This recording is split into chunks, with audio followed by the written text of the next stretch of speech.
talk to you, not the camera. Whatever you feel better. Do the Richie Bennett into the camera. John, you've been at Harlequins as head coach. How long for now? Well, I've been at Harlequins for I think 13 years now, varying degrees, different positions, but recent head coach position for about the last 5 years. Yeah. And can you tell us about your route in becoming head coach at Quins? I believe you started at Quins as a player. Well, I did start as a player at Harlequins, yes, but I took over coaching mantle when my rugby career ended. Unfortunately, I had a bad knee injury.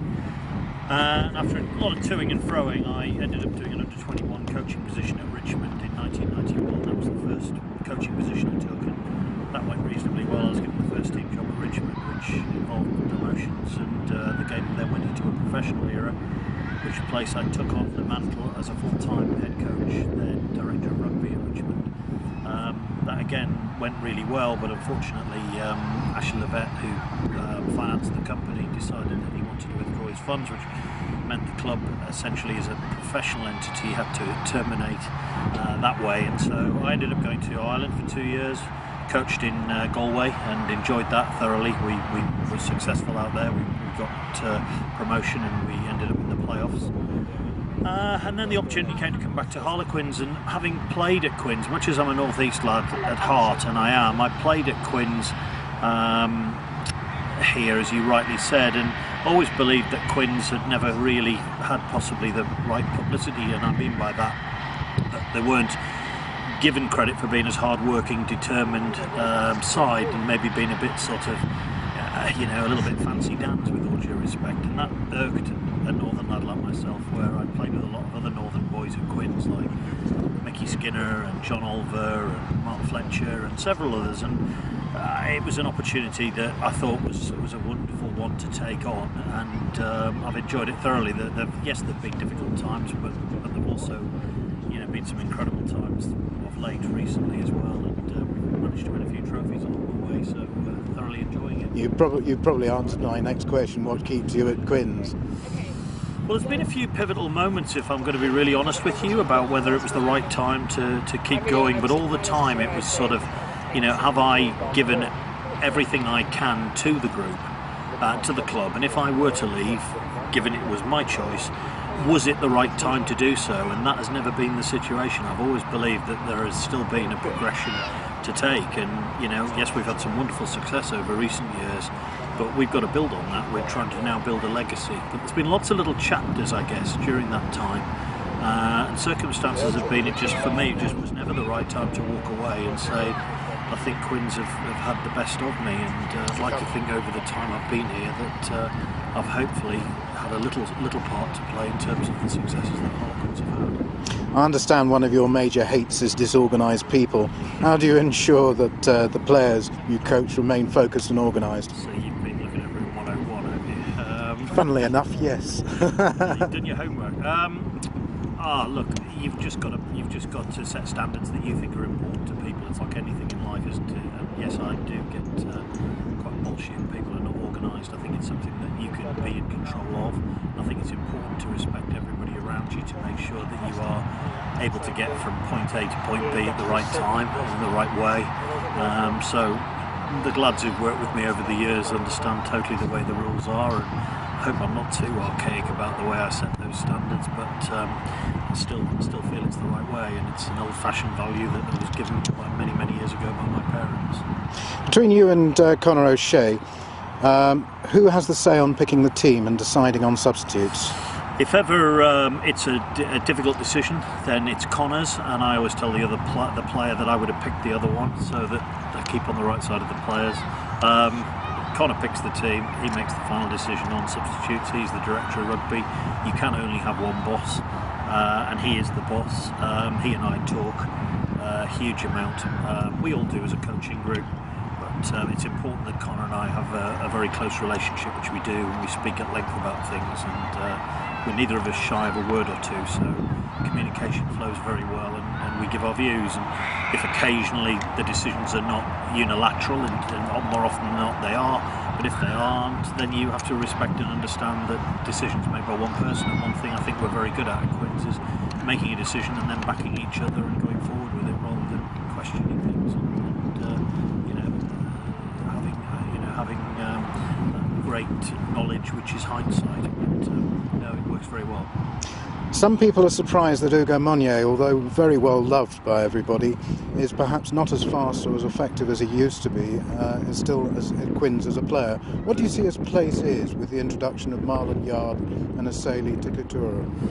Well, age does change you a little bit, I'm told. It's even happened to me in certain ways. I'm old enough to remember Hughes when he came into the side, and what unbelievable blistering pace the man had. But he's got lots of attributes, not just experience, which of course experience in all walks of life is a hugely admirable thing. But on top of that, he's an incredibly powerful man, and I'm not giving away too much if I say to you that on more than one occasion, in fact on several occasions, I've said to you over the last few years, mate, your X factor is your power, your ability to drive through people, because you're an incredibly strong man, and he's not slow, trust me, but he's very powerful. And I think if there's two things in sport that are difficult to defend, it's pace and power, and he's got both, and he's certainly a very powerful man now. So having that power, and I'd like to other finishers at the club, Tom Williams and Charlie Walker, Ollie Lindsay Haig, Ross Chisholm, we've got incredible options available on the wing. To Karatuma, we haven't seen him play on the wing yet.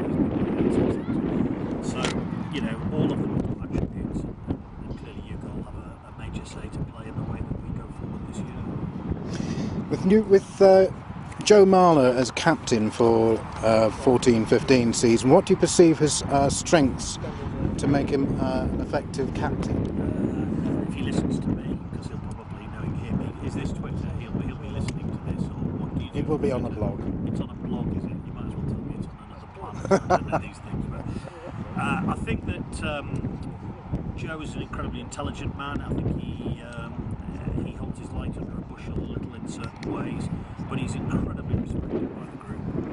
I know how much he thinks of this club, having come through the youth ranks. He's been here now a long time, even though he's still a young man. He knows how much this club means to supporters.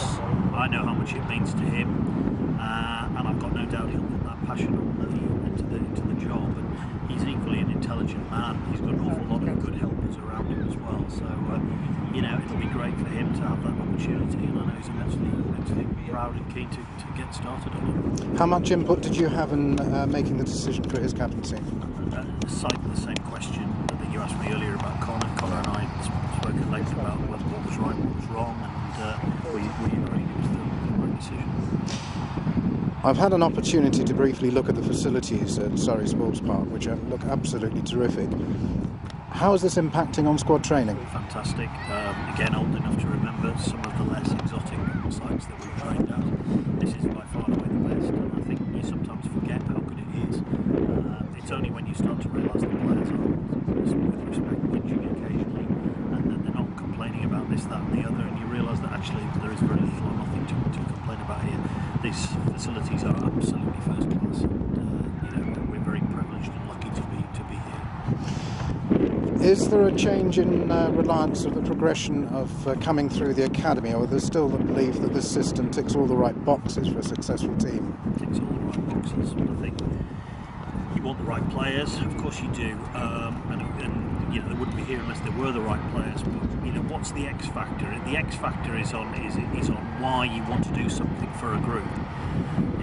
You can either then try to create something where you maybe don't have a natural bind to that organisation, or if you have that natural bind, that's a pretty special thing, isn't it? So there's an awful lot of us here now. What is it, 25 of the forwards, 21 of them, they're all English, and 21 of them have come through the academy, the 25. So we can all look at each other and say, hey, we're here for the reasons that we love this club. We don't just love the contract that we've been given, or love the fact that we're being loved by somebody to buy me. We actually love the club because we've been here since we're kids, and in their case kids, mine not quite that. I was in my mid-20s, I think, when I first came to Harlequins, but for them that's very special, and it can't help but enhance the motivation that you have for an entity, for an organisation. We're almost injury-free with the squad coming for this coming season, and George Lowe hopes to be back playing in October. Do you see Quins remaining in the top four, and do you believe that we can recreate the near-perfect 2011-12 season by lifting the Premiership Cup this year? Well, of course, that's the $64 question. You know, injuries will happen during the course of the season. I think it's fair to say we were blighted by them more than ever last year. And it's not the sort of thing you can complain about. You have to get on with it. You take what's given to you. As it happens, I thought the players immense credit on themselves to have come through the way they did last season with all of the obstacles that were there. In answer to your question, I can't sit here and say that Quins are going to win this, that and the other, because nobody knows that. No club's got the right to say that. All I do know is that, you know, we have a thirst and a hunger to succeed. We've won 3 trophies in the last 4 years. In that time, Quins have won more trophies than any other English side, in fact. Therefore, the recent record books suggest that we'll be there somewhere abouts. We've been in the top 4 the last 3 years. That shows extreme continuity, consistency, as it does for the other 3 sides who've been there during that period of time as well. Yeah, we'll be giving it a right go. We'll see where we get to. Well, very best of luck for the coming season. Thank you, John.